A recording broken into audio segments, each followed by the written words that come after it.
خواب و خیال افسانوی مجموعہ بھی ہے، افسانہ بھی ہے اور ساتھ ہی ساتھ میں مثنوی بھی ہے۔ خواب و خیال جو افسانوی مجموعہ ہے وہ منشی پریم چند کا ہے۔ خواب و خیال جو افسانہ ہے مجنوں گورکھپوری کا ہے۔ خواب و خیال کے نام سے جو مثنوی ہے میر تقی میر کی بھی مثنوی کا نام خواب و خیال ہے، اور ساتھ ہی ساتھ میں میر اثر کی بھی ایک مثنوی کا نام خواب و خیال ہے۔ کچھ اور بھی کوشچنز منشی پریم چند کے تعلق سے جو ایگزام میں آپ سے پوچھے جا سکتے ہیں، جیسے منشی پریم چند کا اصل نام کیا ہے؟ تو منشی پریم چند کا اصل نام دھنپت رائے ہے۔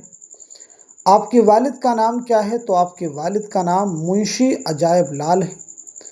اگر بات کی جائے آپ کی پیدائش کب ہوئی ہے تو 1880 میں بنارس کے لمحی گاؤں میں آپ کی پیدائش ہوئی ہے، اور 1936 میں بنارس ہی میں آپ کا انتقال ہوا ہے۔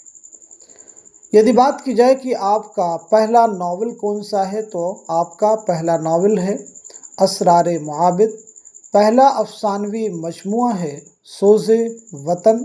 اسی کے ساتھ ساتھ میں منشی پریم چند کا پہلا افسانہ ہے دنیا کا سب سے انمول رتن۔ ایسے ہی آپ سے پوچھا جا سکتا ہے ایگزام میں مجنوں گورکھپوری کا اصل نام کیا ہے؟ تو مجنوں گورکھپوری کا اصل نام ہے احمد صدیق۔ کیا نام بتایا ہم نے؟ مجنوں گورکھپوری کا اصل نام ہے احمد صدیق۔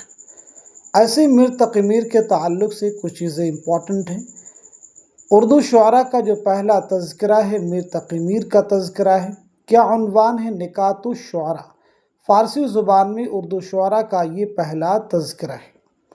میر تقی میر کس نواب کی دعوت پر لکھنؤ تشریف لائے؟ تو آپ کا جواب ہے نواب آصف الدولہ 1781 عیسوی میں۔ ذکر میر میر کی خود نوشت کا عنوان ہے۔ میر کے کل کتنے دیوان ہیں؟ تو یاد رکھیں گے میر کے کل 7 دیوان ہیں، 6 اردو میں ہیں اور 1 فارسی میں ہے۔ میر کی ولادت کے بارے میں یاد رکھیں گے 1722-23 میں آگرہ میں پیدائش ہوئی ہے، 1810 میں لکھنؤ میں انتقال ہوا ہے، یعنی جائے ولادت آگرہ ہے، جائے وفات لکھنؤ ہے۔ تو یہ کچھ اور بھی اہم سوالات تھے جنہیں آپ کو یاد رکھنا ہے، جہاں سے ایگزام میں آپ کو مدد ملنے والی ہے۔